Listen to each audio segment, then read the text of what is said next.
It may have been the greatest army of all time, conquering and controlling an empire that stretched across the ancient Western world. It was ruthless, disciplined, and feared by all, not just by its enemies, who died in their millions, but by its own emperors, who often paid the price of the army's wrath. And yet, these soldiers were builders as well as destroyers, helping to spread a culture that became the bedrock of Western civilization. What was it that made this army so dominant? How was it able to rule and reshape the classical world? And why did it eventually fall? This is the story of the Roman war machine.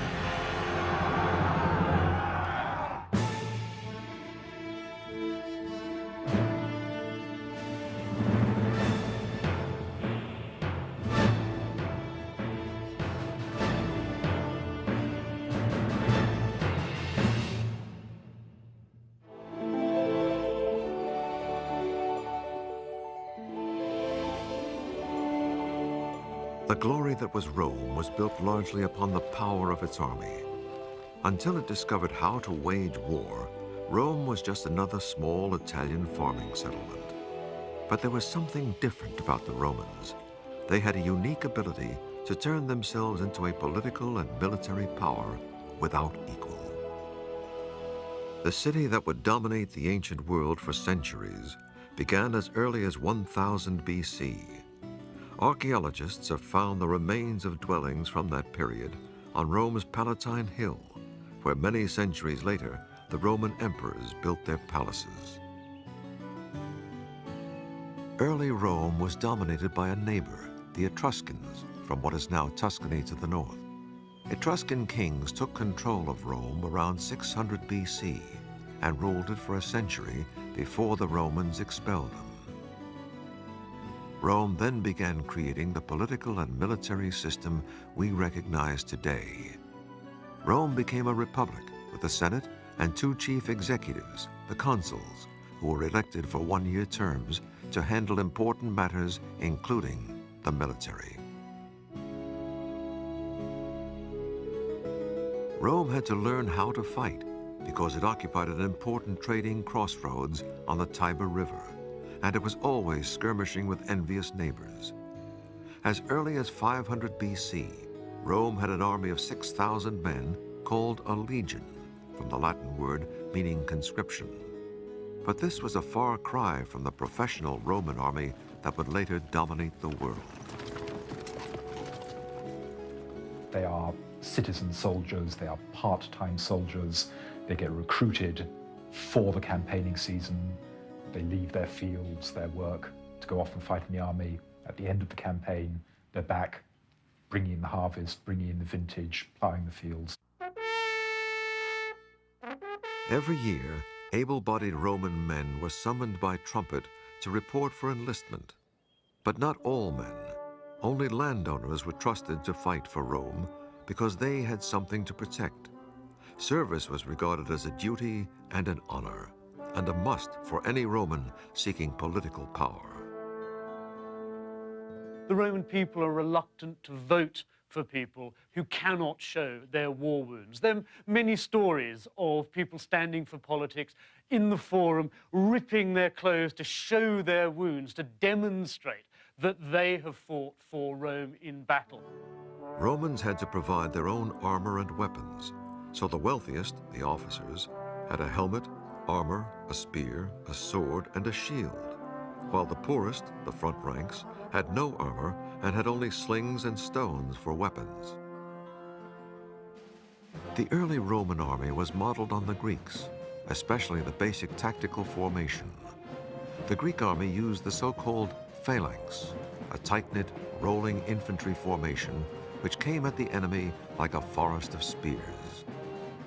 Your whole army lined up, facing forward in lines, and then the first few ranks would hold out their spears and their shields, and the army would move forward en masse. The object was to simply push aside the enemy and in the course of it, kill as many as possible. Rome's first major victory was against its old nemesis, the Etruscans, when Rome conquered the nearby city of Veii in 396 BC. But the Romans didn't have long to celebrate. 6 years later, they met an entirely new kind of enemy, when Celtic warriors from the north swept down upon Rome. The Celts were a people linked by language, culture, and style of warfare. And Celtic tribes were spread across Europe, from Ireland to France and Switzerland. In 390 BC, a Celtic army thrashed the Roman legion and overran Rome.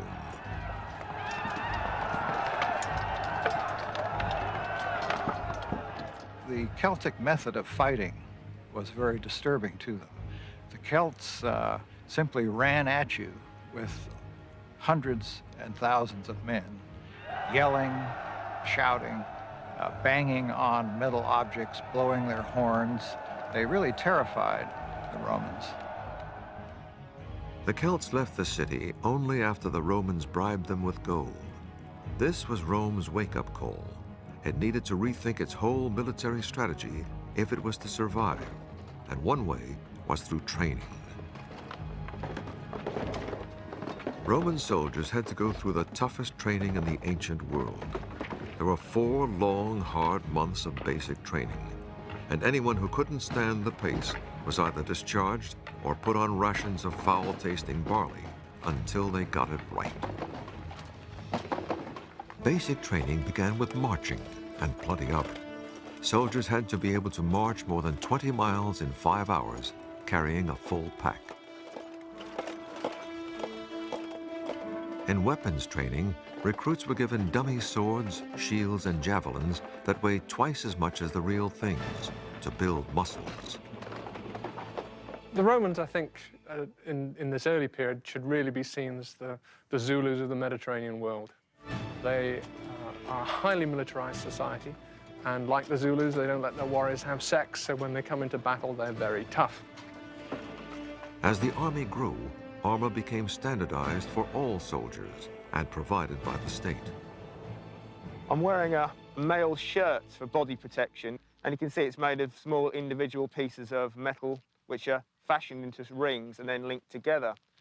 Its biggest advantage, of course, is to take slashing blows across. Because the male links all sit together, if an enemy hit me with a sword in a slashing way, it would actually take the blow.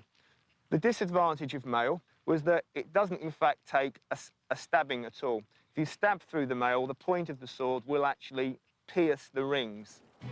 Beginning in the 1st century AD, the Romans also used segmented plate armor, held together by leather straps.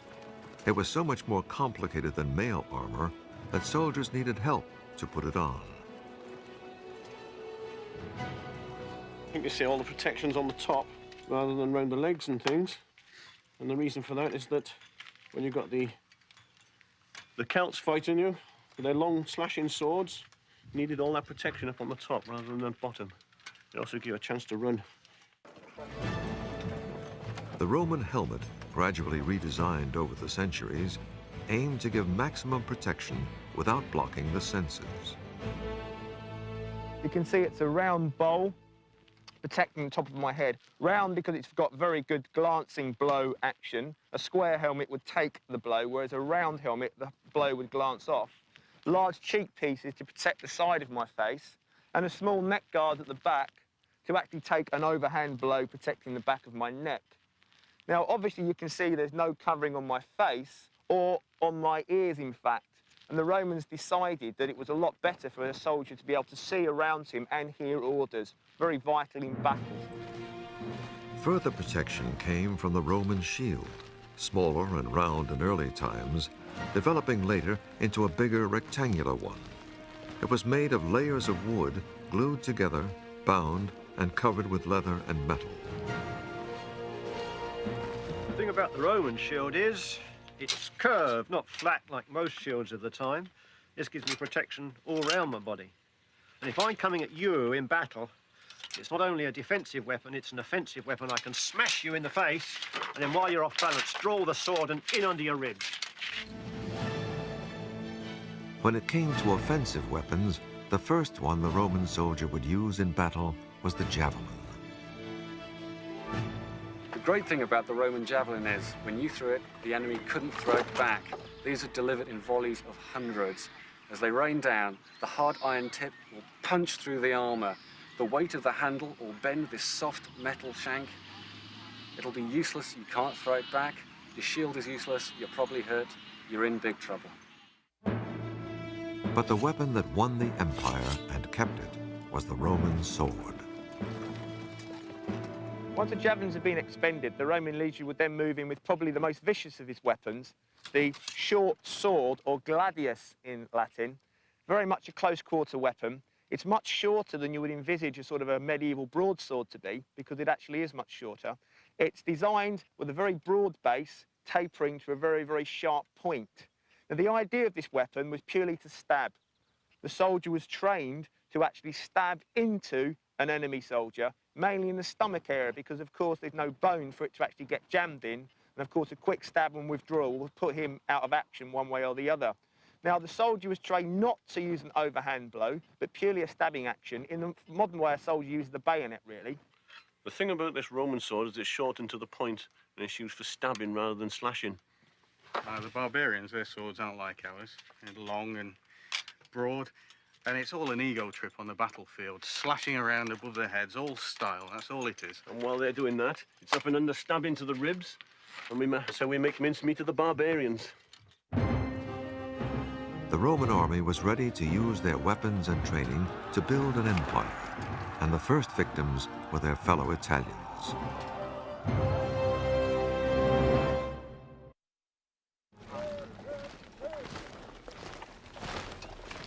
The basic unit of the Roman army was the legion, and over time it became highly structured. Eventually, the legion evolved into a unit of 4,800 soldiers. It was divided into 10 cohorts of 480 men each, which in turn contained 6 centuries. Not 100 men, as you might expect, but 80 soldiers. Each century had 10 groups of 8 men who shared a tent. The legionary commanders were usually political appointments, Roman noblemen doing service as they climbed the political ladder. Their military ability varied greatly, and so much of the real running of the army fell to the officers beneath them. The most famous of these was the centurion, in charge of a century of soldiers. As Rome's empire grew, centurions became career soldiers, working their way up through the ranks. Centurions usually had at least 15 years' experience. It was their job to train the men, discipline them, and lead them in battle. Because they'd seen so many campaigns, they understood the traditions of the army. They knew how the army could actually solve particular problems which it might encounter in future campaigns. So they were very much the living essence of the Roman legions. Well, I'm in the equipment of a Roman centurion. You can always immediately tell the centurion because his crest goes across his helmet.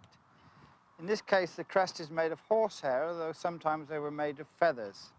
And if he'd been given military awards, you can see they're worn on a harness on the chest.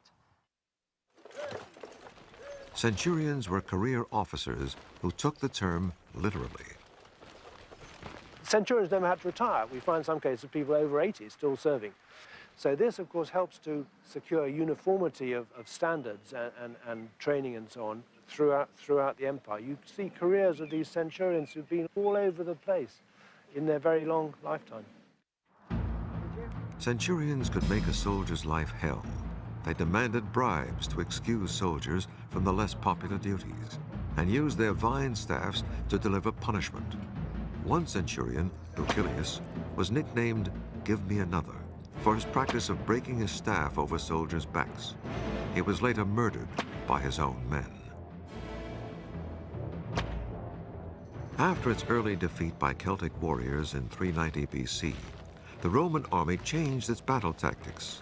It did away with the rigid phalanx formation it had borrowed from the Greeks and used smaller fighting units called maniples or handfuls, highly maneuverable groups of less than 150 men.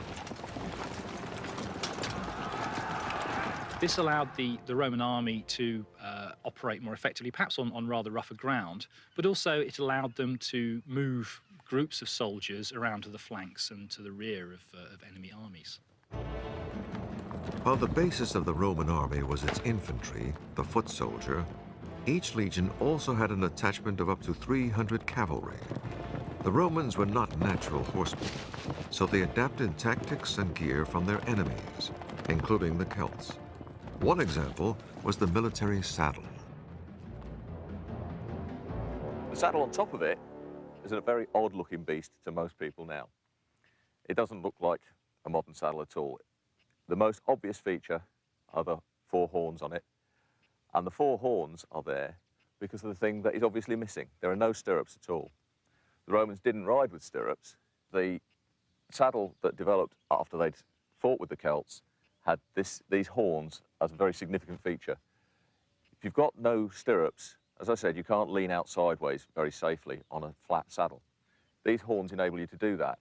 The saddle looks short compared to a modern saddle because the back horns press against your backside, the front horns go under your thigh, and you can lean out probably to about 45 degrees with relative safety. Part of the cavalry's job was to harass the enemy, and the riders carried special light javelins for that purpose. As you pass an enemy, you can lob several of them at them. They're not going to do a huge amount of damage, but your purpose isn't necessarily to do a lot of damage. It's to make the formation break up so that the infantry can get in and win. In battle, the cavalry lined up on the wings of the legions. The infantry formed 3 horizontal lines, so they could take turns at being the front line until the battle was won. As the Romans formed up to start the battle, they banged their swords against their shields in a frightening drum roll until the order came to charge.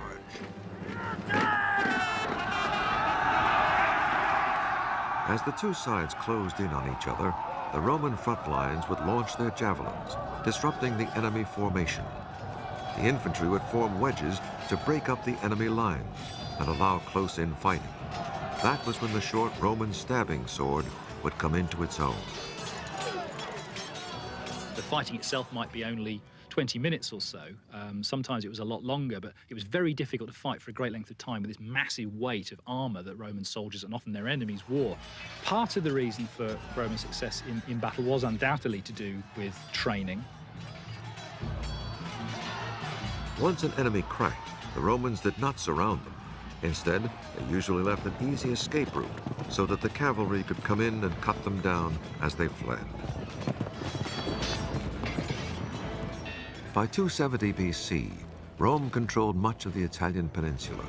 But unlike many ancient powers, it did not simply pillage its defeated neighbors, it turned them into allies, sometimes offering them Roman citizenship.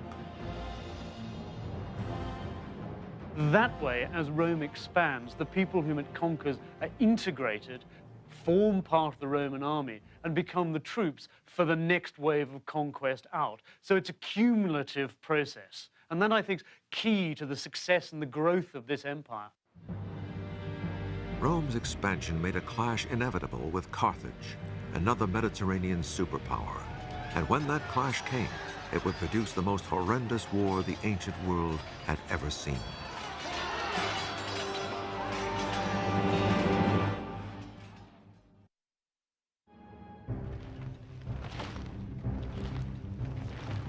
Rome's expansion in the 200s BC brought it into conflict with another empire across the Mediterranean. The city of Carthage, in modern-day Tunisia, commanded an empire stretching across northern Africa. In 264 BC, Rome and Carthage began fighting over control of Sicily, where Carthage had colonies. Rome found itself at a disadvantage. Carthage had a great navy, and Rome had almost none. Rome began building one, but most of its soldiers had never sailed, so they practiced on dry land, pretending to row in unison to get a feel for it. And when it came time for the real sea battles, Rome had a trick up its sleeve. It developed a kind of gangplank called a corvus that hooked onto Carthaginian ships so that the Roman soldiers could board them, turning naval battles into more familiar land battles. And that way, Rome routed the Carthaginian fleet.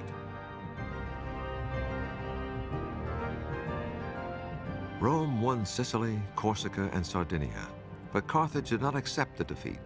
In 218 BC, Carthage hit back under one of the most feared warriors Rome would ever face, Hannibal.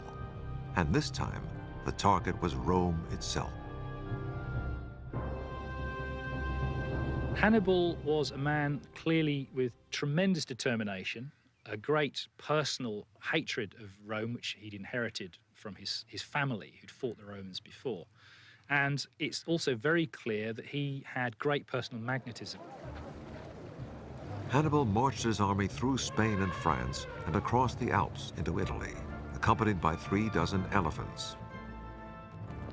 Most of Hannibal's elephants died on the journey over the Alps. In fact, his elephants played absolutely no role in the subsequent campaign.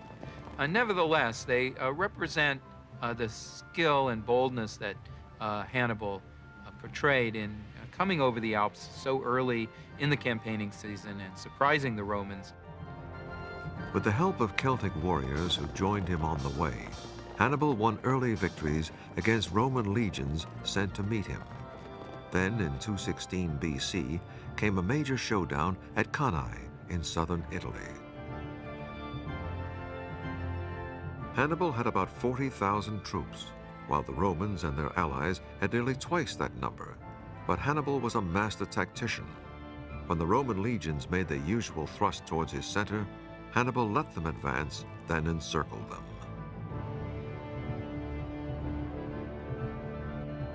It was a disaster for the Roman army. Some 50,000 Romans and allies were killed. There was panic in Rome, with cries of "Hannibal is at the gates." But Hannibal was never able to capture Rome, because Rome's ingenious policy of creating allies paid off once again. What defeats Hannibal is the fact that the Romans have got 8, 9, 10 times as many men able to be impressed into the army as Hannibal has got. And they can lose 50,000 men in a day. And they keep on fighting because they've got the manpower. And no other state in the ancient world could ever achieve anything like that. Rome practiced total war against Hannibal. As an emergency measure, it called up every available man, even slaves, and sent legions to Carthage-held Spain to stop supplies and reinforcements from reaching Hannibal. The wars on this scale are fights for survival, literally for survival. If you lose these kind of wars in the early period, your city is destroyed, your women and children are dispersed across the Mediterranean world. That's the end of it. All societies are destroyed if battles are lost. It took 15 years of fighting before Hannibal was forced out of Italy. He returned to Carthage to defend it against a counterattack by the Romans, who finally defeated Hannibal in 202 BC. But despite the victory, Rome maintained a paranoid fear of Carthage and provoked a third war in 149 BC. It took the Roman legions 3 years to breach Carthage's huge city walls, and then the Romans slaughtered unknown thousands of Carthaginians and sold 50,000 survivors into slavery. Finally, the Romans leveled the city, plowed it into the ground, and according to legend, sowed it with salt so that nothing would ever grow there again. Any Roman army was capable of extreme brutality, particularly in the sack of a city which had resisted them, which they then managed to break into. Under those circumstances, it seems to have been normal Roman practice, almost policy, to slaughter absolutely everybody and everything, including animals. Everybody was just chopped to pieces. It was absolute carnage. After defeating Carthage, Rome also added Greece as a province after destroying the city of Corinth.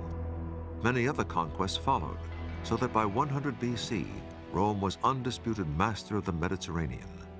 The Romans justified their expansion in a way that many modern-day politicians would understand.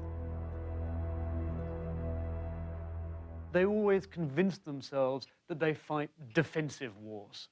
No Roman war, no matter how offensive or imperialist it might look to us, to the Romans it was always a matter of defense, always fending off an attack. So in a sense, that's how they justified a Mediterranean conquest. As rulers of a rapidly expanding empire, the legions had to get used to a lot of travel, and that meant travel on foot. When Roman soldiers marched, they carried up to 50 pounds of equipment on their backs, including weapons, armor, cooking utensils, rations, and tools for building a temporary camp. Most armies relied on natural defenses. The Romans carried the tools to build a new camp wherever they were, a new one each day, if necessary.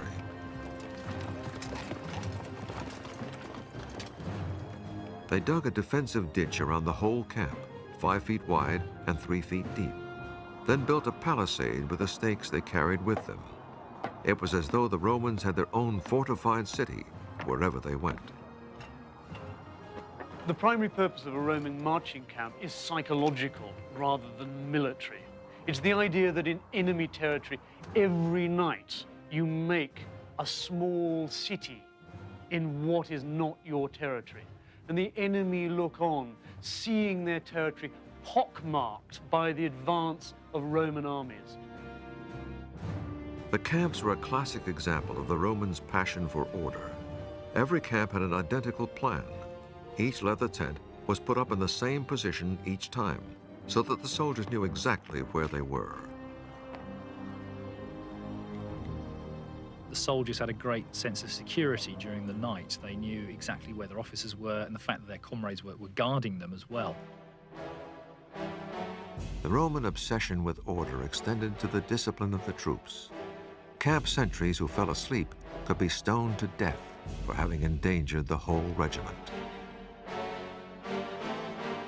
It wasn't as exceptional as it might sound, given the general background of what Roman society was like. People were used to flogging, they were used to fairly frequent public executions. So the Roman army was indeed pretty draconian, but not as different from the rest of society as perhaps we might think. One infamous form of harsh discipline was decimation, the killing of 1 man in 10 of regiments that showed cowardice in battle.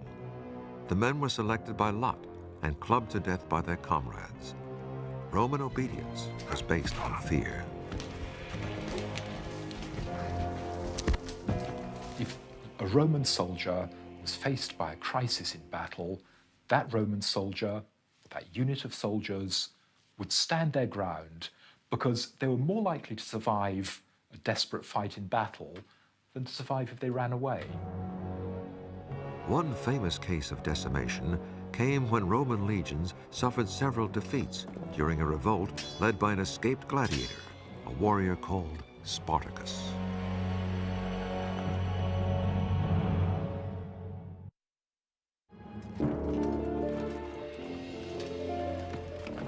The Roman army was so busy conquering and building an empire on foreign soil that it had no standing army back home in Italy, and that left it open to surprise attack.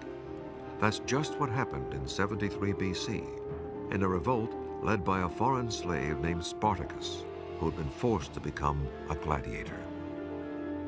Conditions for all slaves were relatively cruel and brutal, and particularly for gladiators who were kept chained in barracks and were brutally treated. Spartacus led a revolt by fellow gladiators against their conditions and was soon joined in the uprising by slaves from the countryside.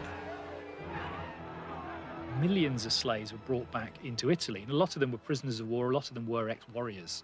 And therefore, although many of them were kept in barracks and many of them were trained to be gladiators, they were a potential security risk. Because there were no legions stationed in Italy at the time, new legions had to be quickly raised and trained. But Spartacus and his men, using guerrilla tactics, defeated each legion sent to meet him, and his band remained at large in Italy for 3 years. The Roman Senate finally gave the nobleman Marcus Crassus the power to quell the revolt. To show he was serious, he began by decimating 2 of the legions that had lost to Spartacus, then raised 6 new legions and met the Spartans in open warfare. Their tactics were so unconventional. They refused to give battle until the very end in a conventional way. They confounded the expectations of the generals and the armies sent against them. In a sense, their mistake and what lost them their final battle was to behave like Roman soldiers, to fight a conventional pitched battle. Had they stuck to guerrilla warfare, their revolt might have been even more effective than it was. The legions defeated the rebel army and killed Spartacus, and then Crassus lined the Appian Way outside Rome with 6,000 crucified Spartacans, a lesson to anyone who opposed Rome and her army. In the early days of the Roman army, soldiers were called away for only a few months at a time between spring and harvest. But the expanding empire meant long campaigns overseas, and for property owners, the only men eligible for the legions, military service became an ever-increasing hardship. By 100 BC, Rome had about 130,000 men in uniform. One Roman man in 8 was a soldier, and he was required to do up to 6 years of service in one stretch, and a maximum of 16 years over his lifetime.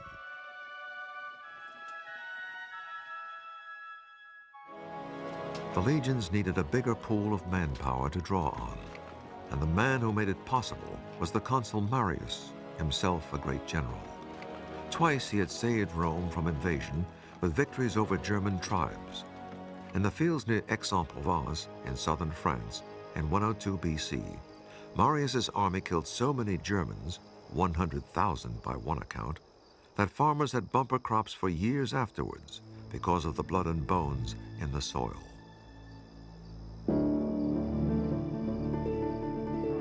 As consul, Marius decided to throw the ranks open to all Roman citizens, whether they owned land or not. This meant poor Romans could volunteer for a secure and prestigious job with good pay and travel. They could become career soldiers. The Roman army was now on its way to becoming a full-time professional force. But volunteers still had to meet strict requirements. They had to be tall, preferably literate, and have good character references. Certain professions were preferred, including blacksmiths and hunters. Those considered not suitable included weavers and tavern keepers.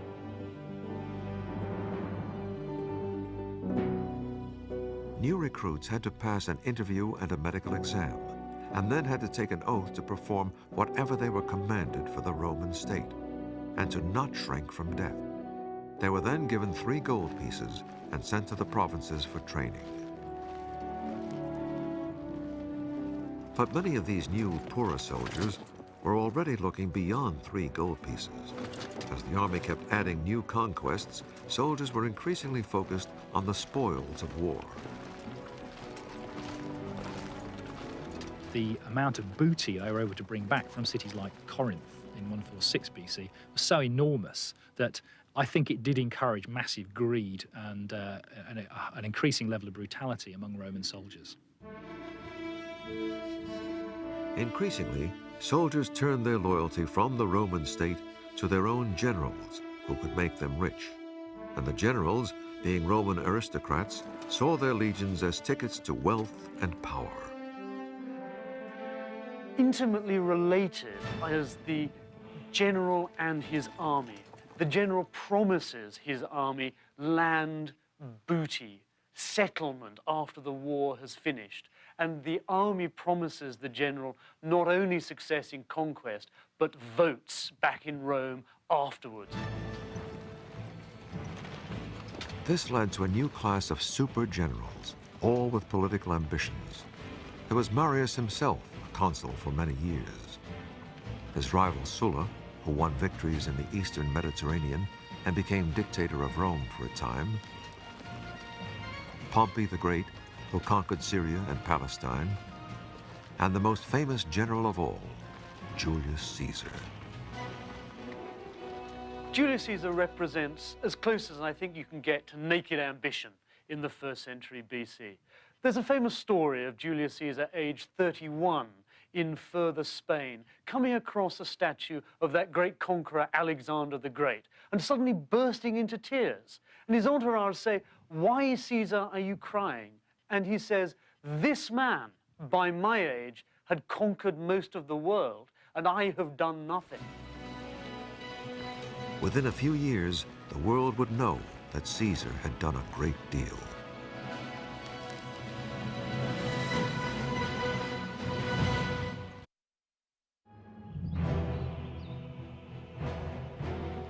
Of all Rome's great generals, none created more fame, bloodshed, loyalty, and hatred than Julius Caesar. He was a nobleman who worked his way up the political ladder and used his military command in Spain to pillage enough booty to buy votes in Rome. He was made a consul and formed a political alliance, the Triumvirate, with the rival general Pompey and Marcus Crassus, the richest man in Rome.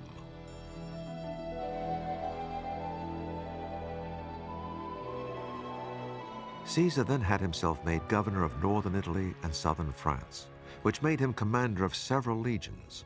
He was anxious for more conquests, and his chance soon came.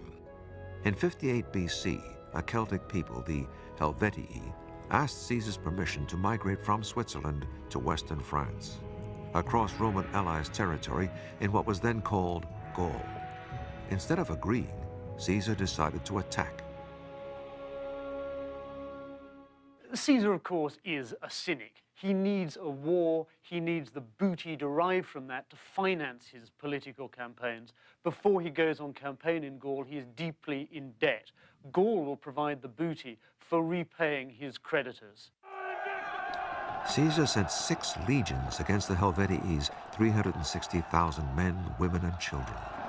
More than half the Helvetii were slaughtered, and the survivors forced to return to their homelands. It was a part of the political struggle at Rome in the late Republic. Pompey, his great rival, was Rome's best general. So Caesar, competing against Pompey, he has to be a better general. After dispatching the Helvetii, Caesar set after a German tribe that had crossed the Rhine and marched his troops 120 miles in 5 days to the Alsace region. Again, the Romans slaughtered thousands. Caesar then turned west towards Belgium and repeated the dose against the tribe there. Caesar's political foes in Rome decried his actions, but most Romans cheered him on because he was defeating Gauls, the very same Celtic people who'd sacked Rome in 390 BC. The Romans' fear of Celtic peoples, like the Gauls, was more than historical. It was also physical. Partly the sheer size of the Celts. The Italians were a fairly small people, and compared to them, the Gauls, for example, were absolutely enormous, sort of 6-footers, that the Italians weren't used to. For example, we're told that Julius Caesar was tall for a Roman. He was only 5'6". To the Romans, anyone who didn't speak Latin or Greek, such as the Celts, was looked down upon as a barbarian because the language sounded like sheep. Ba, ba. The Romans have a very particular view of themselves, and that is to see themselves as people who've developed the powers of the mind to control the body. Barbarians, on the other hand, are people who are led by physical desire, sex and drugs and rock and roll. They don't have a proper education, so they go for the nearest thrill. But the Celts that Caesar was fighting in Gaul were far from barbarians as we know the term. They lived in organized towns, like this reconstruction in France, and they were master ironworkers who probably invented the chainmail armor that the Romans adopted. And the Celts' artwork was anything but barbaric. It's still regarded as one of the great artistic traditions of Europe. As warriors, the so-called barbarians were no match for Caesar's well-trained legions. Celtic warriors did not fight as a unit. They fought for individual glory. The big men liked to show up dressed in fancy, shiny armor, stand at the front, and engage in warfare that was no doubt fairly brutal, but was fairly small scale. They couldn't plan total war in the way that the Romans could plan. They didn't have fully trained legions. They didn't have logistic backup. Also, the Celts were up against a brilliant commander in Julius Caesar. He was ambitious, hungry for victories, and used daring and original tactics. He was noted for the speed and surprise of his movements, and he really brought those techniques to perfection in using his legions. On the other hand, he was a little reckless. Part of his daring, and he often got himself into terrible scrapes, but he was so quick and so perceptive of the enemy's intentions that he was always able to get himself out. From the word go, he was prepared to adapt. I mean, coming up against the Germans for the first time in his first campaign, enormous numbers of cavalry, he had virtually none. No problem, he simply gets in horses and tells one legion, right, boys, you're all going to be cavalry. Suddenly has 5,000 cavalry. Caesar knew he asked a lot of his soldiers, and so he went out of his way to cultivate an intense loyalty from them. He didn't ask them to do anything that he didn't do, and he often dismissed his bodyguard and had his horse led away and actually stood in the ranks with the troops. And his troops were very loyal to him. Not surprisingly, these loyal soldiers were also becoming wealthy soldiers through booty and slaves. The spoils of war were often won through great brutality. Caesar himself boasted that his campaigns in Gaul left 1 million dead and 1 million enslaved. Caesar just carried out what I've called actually a big game hunt.